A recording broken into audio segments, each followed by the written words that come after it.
আসসালামু আলাইকুম, আমি নাইম দক্ষিণ কোরিয়া থেকে সবাইকে স্বাগত জানাচ্ছি আমার ইউটিউব চ্যানেল নাইমিলিতে। যদি ভালো লাগে তাহলে সাবস্ক্রাইব, আর যদি ভালো না লাগে দেখতে থাকুন, দেখতে দেখতে ভালো লাগা ভালোবাসা হয়ে যাবে ইনশাল্লাহ।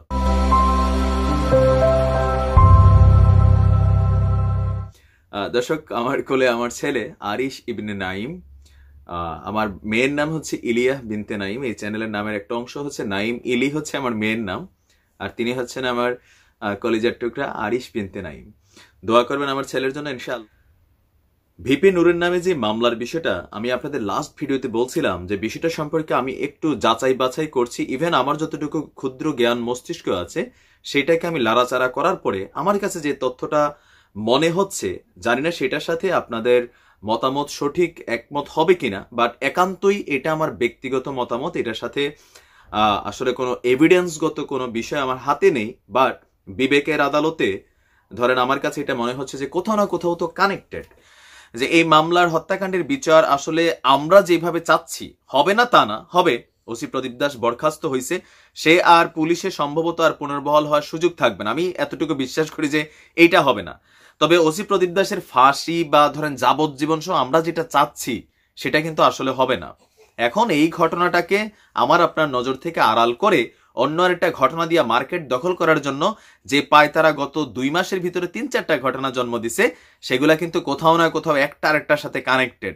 যদি রানিং ইস্যু হইতো আমি বিশ্বাস করতাম যে এই মুহূর্তে ধর্ষণ হয়েছে বা ভিপি নূরের কাছে এই মুহূর্তে বিচার চাওয়া হয়েছে, তিনি এই কথাগুলা বলছেন, তাৎক্ষণিক মামলা হয়েছে, তাহলেও এটা জায়েজ ছিল। ফুরানা মুর্দা 1 বছর আগের। আর এই যে এই টাইপের ধর্ষণগত মামলা, ঢাকা ইউনিভার্সিটির একটা ছাত্রী, তার কি মাথায় বুঝ জ্ঞান নাই? আমরা চাই কে এই ছাত্রী, তার পরিচয় প্রকাশ করা হোক, সে কি হিন্দু নাকি মুসলমান। আর যেহেতু এখানে স্পেসিফিকলি নাম মেনশন করা হয়েছে যে মামুন নামক যে সাধারণ ছাত্র ঐক্য পরিষদের আমাদের ভাই আছেন, তিনি ধর্ষণ করেছেন, তিনি তো নিশ্চয়ই মেয়েটাকে চিনেন। তিনি নিশ্চয়ই ভিপি নূর ভাইয়ের মাধ্যমে গণমাধ্যমের সামনে ওই মেয়ের পরিচয় প্রকাশ করা সময়ের দাবি। তার ব্যাপারে ইনভেস্টিগেশন হবে জনতার আদালতে, আমরা যাচাই বাছাই করব সে কে, তার সম্পর্কে কোথাও না কোথাও তো তথ্য পাওয়া যাবে। তার ব্যাংক অ্যাকাউন্ট চেক করা দরকার, যে তার অ্যাকাউন্টে কোনো ট্রানজ্যাকশন হয়েছে কিনা, বা তার পরিবারের সবার অ্যাকাউন্টগুলো চেক করা দরকার, যে তাদের কাছে কোনো টাকা পয়সার লেনদেন হয়েছে কিনা। কোনো বড় অঙ্কের টাকা যদি তাদের কাছে গিয়ে থাকে, তাহলে আপনি শতভাগ শিওর থাকেন এই টাকা কোথায় থেকে আসলো, কেন আসলো। আমার ধারণা, এটা আমার মন টানে আর কি ভাই। আসলে আইন তো এভিডেন্সের বিষয়, বাট সবকিছু আসলে এভিডেন্স দিয়ে প্রমাণ করা যায় না। ভালোবাসা যেমন এভিডেন্স দিয়ে প্রমাণ করা যায় না, সন্দেহ তেমন এভিডেন্স দিয়ে প্রমাণ করা যায় না। বাট আইনের ধারায় আপনি বিচার চাইলে আপনাকে এভিডেন্স দিতে হবে। এখন এভিডেন্স নাই, কিন্তু সাধারণত একটা বুঝ জ্ঞান বুদ্ধি আপনার যেমন আছে আমারও আছে। প্রত্যেকটা ঘটনা কানেক্টেড। এই ছাত্রীর পরিচয় আমরা আশা করব বাংলাদেশ সাধারণ ছাত্র ঐক্য পরিষদের আহ্বায়ক যে মামুন ভাইয়ের কথা, প্রধান আসামি, আর ভিপি নূর তো সেকেন্ড। নিশ্চয়ই ভিপি নূর ভাই যদি মেয়েটাকে চিনে থাকেন, আমরা চাইবো, এখন ওনার মাথায় একটু গরম আছে, একটা ঝড়ঝাপটা গেছে, শারীরিকভাবে অসুস্থ আছেন, একটু সুস্থ হয়ে ভিপি নূর ভাই যেহেতু লাইভ করেন, বিভিন্ন বিষয়গুলো সামনে আনেন, এই মেয়ের ব্যাপারে স্পেসিফিকলি একটা বক্তব্য আমরা ওনার কাছ থেকে আশা করি। ভাই আপনার কিছু করতে হবে না, এই মেয়েকে আমরা দেখবো যে তার আসলে ব্যাকগ্রাউন্ড কি, সে কি করে, সে কেন এই কাজটা করছে। এমন যদি হইতো যে তার নূরের বাসায় নিয়ে ধর্ষণ করছে, তাও বলা যেত যে ভিপি নূর সহযোগিতা করছে। বাসাটা কেন দিল? লিটনের ফ্ল্যাট, যদি নূরের ফ্ল্যাট হইতো। এখন দেখেন একটা মামলার কোনো আগামাতা নাই, তবে এখানে নূরকে লাগানোর কারণেই বিষয়টা এতটা মুখরোচক আকার ধারণ করছে। এখন যদি শুধু ওই মামুনের নামে মামলা হইতো, 12-50 জনের নামে, এখানে 7 জনরা অ্যারেস্ট করছে, কারোর আমরা চিনিও না, মামুন প্রধান আসামি হিসেবে তাকে চিনি, তাহলে বাকিদের ব্যাপারে এখানে মামলা হলে মানুষ ইন্টারাপ্ট করতো না, ইন্টারেস্টেড ফিল করতো না। যাকে দিয়া মশলা দিলে মশলাটা চটকদার হবে, ঘটনাটা আলোচিত হবে, গণমাধ্যম লাফাবে, সোশ্যাল মিডিয়া কাঁপাবে, তারা কিন্তু ওই কাজটা করতে সক্ষম হয়েছে। আমি শতভাগ শিওর, নিশ্চয় মামুন ভাই, ভিপি নূর ভাই, আপনার কাছে আমার দাবি বা আমজনতার দাবি, ওই মেয়েটার ব্যাপারে আপনারা একটি স্পেসিফিকলি বক্তব্য দেন। যেহেতু কোনো ক্যারেক্টার, আর যদি কোনো ক্যারেক্টার নাই থাকে, তাহলে আপনারা পাল্টা মানহানির মামলা করেন। আপনাদের কাছে এই পয়েন্টটা আছে যে আমাদের বিরুদ্ধে এটা মানহানি করা হয়েছে, আপনার 100 কোটি টাকার মানহানি মামলা দেন, কে সেই নারী, গণমাধ্যমে এরপরে তো বের হবে। তবে আপনারা যদি চুপ থাকেন, তাহলে আমাদের আসলে কিছু বলার থাকবে না, কারণ আমরা তো তার চোখে দেখি নাই বা তার সম্পর্কে আমাদের আইডিয়া নাই। নিশ্চয়ই আপনাদের কাছে এভিডেন্স আছে, যদি সে সত্যবাদী হয়ে থাকে ওই মামুন ভাই জানে। আমি যেটা বুঝাইতে চাই সেটা একান্ত আমার ব্যক্তিগত মতামত। আসলে ঘটনা হচ্ছে জানুয়ারি মাসের, জানুয়ারি গেল, ফেব্রুয়ারি গেল, যেতে যেতে সেপ্টেম্বর।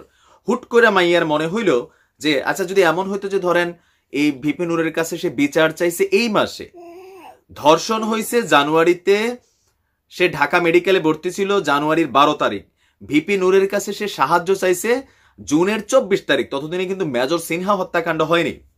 সেপ্টেম্বর মাসের এই মুহূর্তে আইসা যখন সাধারণ মানুষ ওই বিচারটার রায়টা দেখার জন্য অপেক্ষা করছে, ঠিক তখন তার খেয়াল হয়েছে যে এটা একটা মামলা করা দরকার। এই পথটাকে বাধাগ্রস্ত করার জন্য একটা শ্রেণী, একটা মহল দেখেন একের পর এক নানান ধরনের বিষয়গুলোকে, মানে অনাকাঙ্ক্ষিত বিষয়গুলোকে এই মুহূর্তে সামনে নিয়ে আসছে। আপনি পুরো ভিডিও জুড়ে দেখেন, আমি আপনার কাছে মনে হবে যে কথাগুলো সঠিক। দেখেন এই মুহূর্তে যে মামলাটা ভিপি নূরের নামে হয়েছে, এর কয়েকদিন আগে কিন্তু রাষ্ট্রধর্ম ইসলাম বাদ দেওয়ার একটা বিষয় মার্কেটে আসছিল। সেটা কেন দরকার ছিল এই মুহূর্তে? আমি তখনও বলেছিলাম যে আপনাদের যে দাবি সংখ্যালঘু সম্প্রদায়ের, সেইটা ঠিক আছে, সেটা আপনারা আইনিগতভাবে লড়তে পারেন, চাইতে পারেন, যেহেতু বাংলাদেশে কি বলা হয় যে গণতন্ত্রের দেশ, এখানে আমরা সংখ্যালঘু সংখ্যাগুরু বিষয়টা ইম্পর্টেন্স না, আপনি চাইতেই পারেন। সরকার সেটা অ্যাকসেপ্ট করবে নাকি না করবে সেটা সরকারের ব্যাপার।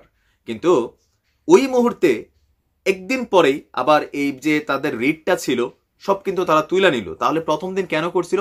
যে গণমাধ্যমের দৃষ্টিটা অন্যদিকে আকর্ষিত করার জন্য। তদ্রুপ এই মুহূর্তে যে ভিপি নূরের বিরুদ্ধে যে মামলাটা, শতভাগ শিওর যে এই মেয়ের কানেকশন কোথায়, এই মেয়ে কে, তার ব্যাকগ্রাউন্ড কি, সে কি হিন্দু নাকি মুসলমান। যেহেতু মামুন ভাইয়ের নাম বলা হয়েছে, যিনি ধর্ষণ করছেন, বা ভিপি নূর ভাইও সম্ভবত এখানে তাকে চিনেন কিনা, যদিও তিনি দৃশ্যত বলেছেন বা মামলাটা ষড়যন্ত্রমূলক, কিন্তু এই বিষয়গুলো আসলে একটু প্রমাণের বিষয় আছে। আপনি দেখেন গণমাধ্যম আমরা অনেকটা ভুলে গেছি, বাট আমি কিন্তু পিছনের লাইগে আছি, এটা সত্যি। গণমাধ্যমগুলোর কাছে নতুন নতুন মুখরোচক খবর দেওয়ার সুযোগ করা হচ্ছে যেন গণমাধ্যম এদিকে ছাপায়, দৌড়ায়। আসলেই কিন্তু তাই হচ্ছে ক্ষেত্র বিশেষে। আজকে দেখেন ভিপি নূর ভাইরি নিয়ে একের পর এক আমরাও নিউজ করতেছি, অবশ্যই নিউজটা তার জন্য জরুরি, কিন্তু এই মুহূর্তে এই বিষয়টা অন্য যে বিষয়টাকে ছাপিয়ে যাচ্ছে বা আড়াল করে দিচ্ছে, সেটা হচ্ছে মেজর সিনহার হত্যাকাণ্ডের বিচারিক প্রক্রিয়াটাকে।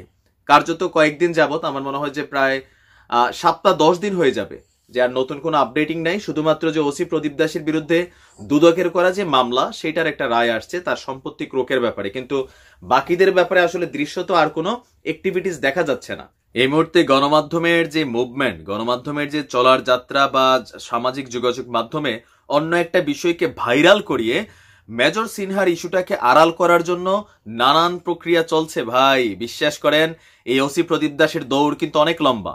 সরকারের যে ফাঁসকৃত তদন্ত রিপোর্ট আছে সেইখানে কিন্তু এটা প্রমাণিত যে ওসি প্রদীপ দাস জেলে বসে সে বিদেশি কোনো দূতাবাসের সাথে সহযোগিতা করেছে। এখানে স্পেসিফিকলি মেনশন করা হয়নি যে কোন সেই দূতাবাস। তো ভালো থাকুন, সুস্থ থাকুন, আসসালামু আলাইকুম।